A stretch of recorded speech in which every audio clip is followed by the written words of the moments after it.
Assalamualaikum warahmatullahi wabarakatuh. Bertemu lagi dengan saya Revini Ilka, berasal dari kelas 1A, jurusan Tadris IPS Universitas Islam Negeri Sultan Syarif Qasim Riau.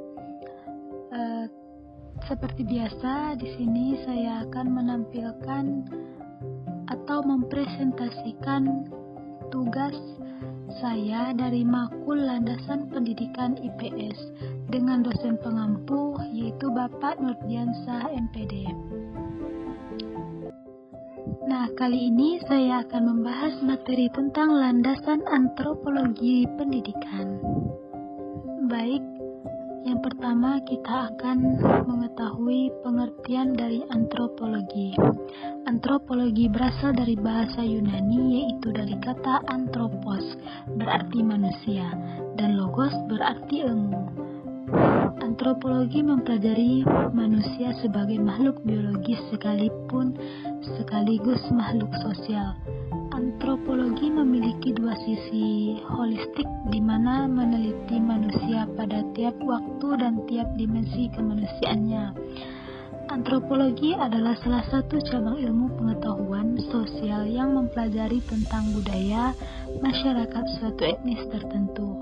Antropologi lahir atau muncul berawal dari ketertarikan orang-orang Eropa yang melihat ciri fisik, adat, istiadat, budaya yang berbeda dari apa yang dikenal di Eropa. Selanjutnya, sejarah perkembangan landasan antropologi dalam pendidikan. Fase pertama, yaitu sebelum tahun 1800, sekitar abad ke-15 sampai 16, bangsa-bangsa di Eropa mulai berlomba-lomba untuk menjelajahi dunia, mulai dari Afrika, Amerika, Asia, hingga ke Australia. Dalam penjajahannya, mereka banyak menemukan hal-hal baru. Mereka juga banyak menjumpai suku-suku yang asing bagi mereka. Kisah-kisah petualangan dan penemuan mereka kemudian mereka catat di buku harian ataupun jurnal perjalanan. Mereka mencatat segala sesuatu yang berhubungan dengan suku-suku asing tersebut, mulai dari ciri-ciri fisik, kebudayaan, susunan masyarakat atau bangsa dari suku atau bahasa dari suku tersebut. Bahan-bahan yang berisi tentang deskripsi suku asing tersebut kemudian dikenal dengan bahan etnografi atau deskripsi tentang bangsa-bangsa. Kemudian, bahan etnografi itu menarik perhatian pelajar-pelajar Eropa. Kemudian pada permulaan abad ke-19, perhatian bangsa Eropa terhadap bahan-bahan etnografi suku luar Eropa dari sudut pandangan ilmiah menjadi sangat besar. Karena itu, timbul usaha-usaha untuk mengintegrasikan seluruh himpunan bahan etnografi. Selanjutnya, fase kedua. Pertengahan abad 19. Integrasi muncul, bahan-bahan etnografi disusun menjadi sebuah karangan-karangan. Penyusun bahan etnografi tersebut berdasarkan cara fisik evolusi masyarakat, yaitu perkembangan masyarakat dan kebudayaan sangatlah lambat. Dimulai dari tingkat terendah melalui beberapa proses yang akhirnya sampai di tingkat tertinggi. Masyarakat yang masih ada di tingkat rendah dan dari kebudayaan manusia zaman dahulu, mereka adalah salah satu contoh masyarakat primitif, dan contoh untuk masyarakat yang ada di tingkat tinggi adalah bangsa Eropa sendiri. Sekitar tahun 1860 muncul karangan yang mengklarifikasikan aneka kebudayaan di dunia ke dalam tingkat evolusi tertentu, maka muncullah ilmu antropologi. Dengan meneliti bangsa-bangsa di luar Eropa, dapat menambah pengetahuan tentang sejarah penyebaran kebudayaan manusia. Antropologi merupakan ilmu yang tidak mempunyai tujuan secara langsung, bersifat praktis, hanya dilakukan di kalangan sarjana universitas. Tujuan antropologi pada fase kedua ini adalah akademis, yaitu mempelajari masyarakat dan kebudayaan primitif dengan maksud untuk memperoleh pemahaman tentang tingkat-tingkat sejarah penyebaran kebudayaan manusia. Selanjutnya fase ketiga, awal abad 20. Dalam fase ketiga ini, ilmu antropologi menjadi ilmu yang praktis, yang bertujuan mempelajari masyarakat dan kebudayaan suku-suku bangsa di luar Eropa, guna untuk kepentingan pemerintahan kolonial dan guna mendapat pengertian tentang masyarakat masa kini yang kompleks. Awal abad 20, negara-negara penjajah di Eropa berhasil memantapkan kekuasaannya di daerah-daerah penjajahan di luar Eropa. Dalam hal ini, ilmu antropologi sangat penting karena menyangkut juga tentang pentingnya dalam mempelajari kebudayaan bangsa-bangsa di luar Eropa yang masih mempunyai masyarakat yang belum kompleks. Ilmu antropologi berkembang di negara-negara penjajah, terutama Inggris, bahkan berkembang juga di negara Amerika Serikat yang bukan merupakan negara kolonial. Fase keempat. Ilmu antropologi mengalami perkembangan yang sangat pesat, di antaranya pengetahuan yang jauh lebih teliti dan metode-metode ilmiahnya yang semakin tajam. Perkembangan ini menyebabkan a. timbulnya antipati kolonialisme setelah Perang Dunia II. B. Sekitar tahun 1930, bangsa primitif mulai hilang dan benar-benar hilang setelah Perang Dunia II. Lapangan peneliti ilmu antropologi berhasil berkembang dengan tujuan dan pokok yang baru dengan berlandaskan bahan etnologi dan metode ilmiah yang lalu. Pokok tujuan yang baru itu ditinjau dan diteliti dalam suatu simposium oleh 60 tokoh ahli antropologi dari negara-negara di Amerika dan Eropa pada tahun 1951. Penelitian tidak hanya tertuju pada penduduk pedesaan di luar Eropa, tetapi juga suku bangsa pedesaan di Eropa seperti bangsa Irlandia, Flam, dan Suomi. Ilmu antropologi ada dua tujuan, yaitu yang pertama, tujuan akademis, yaitu pengertian manusia beserta bentuk fisik, masyarakat dan kebudayaannya.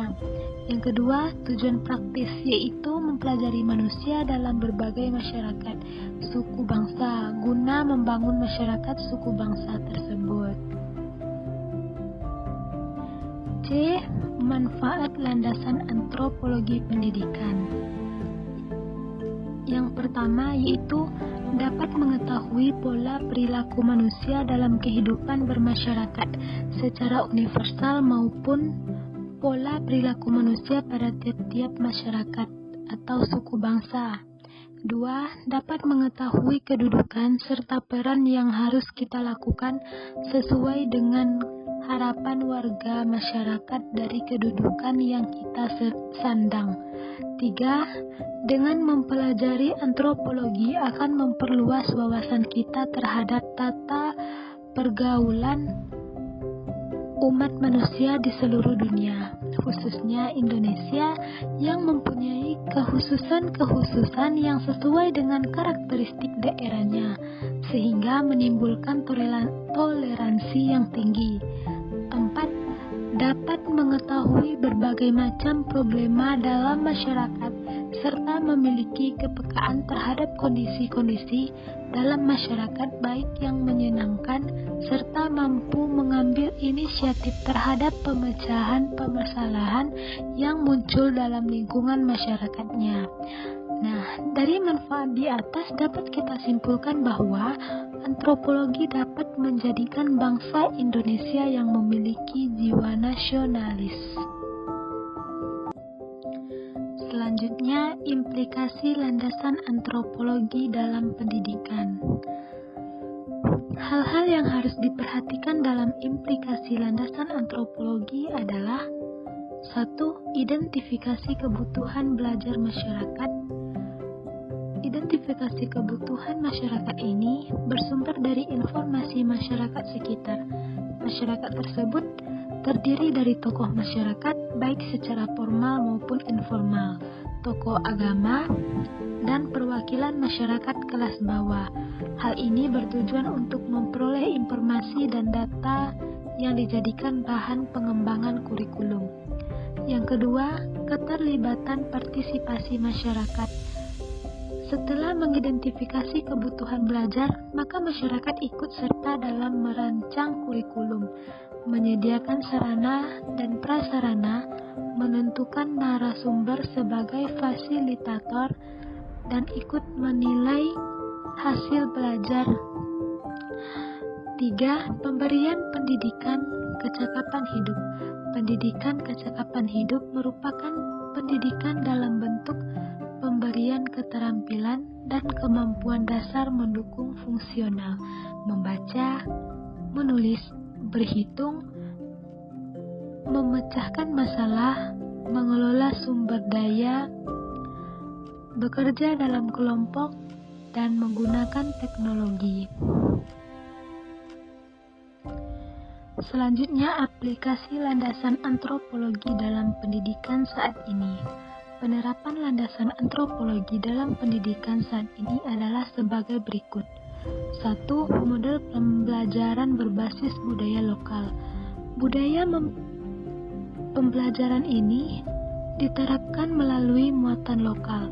Materi disesuaikan dengan potensi lokal masing-masing daerah di lingkungan sekolah, sehingga siswa dapat mengenali potensi budayanya sendiri, mengembangkan budaya, menumbuhkan cinta tanah air, dan mempromosikan budaya lokal kepada daerah lain.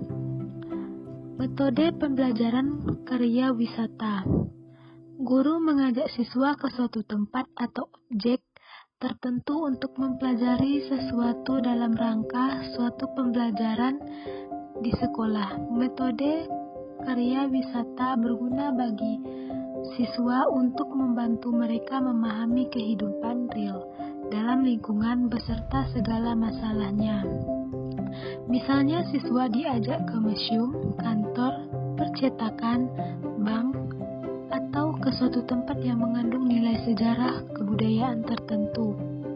Yang ketiga, pembelajaran dengan modeling. Modeling adalah metode pembelajaran dengan menggunakan model atau guru sebagai objek belajar perubahan tingkah laku yang kemudian ditiru oleh siswa. Modeling bertujuan untuk pengembangan keterampilan fisik dan mental siswa.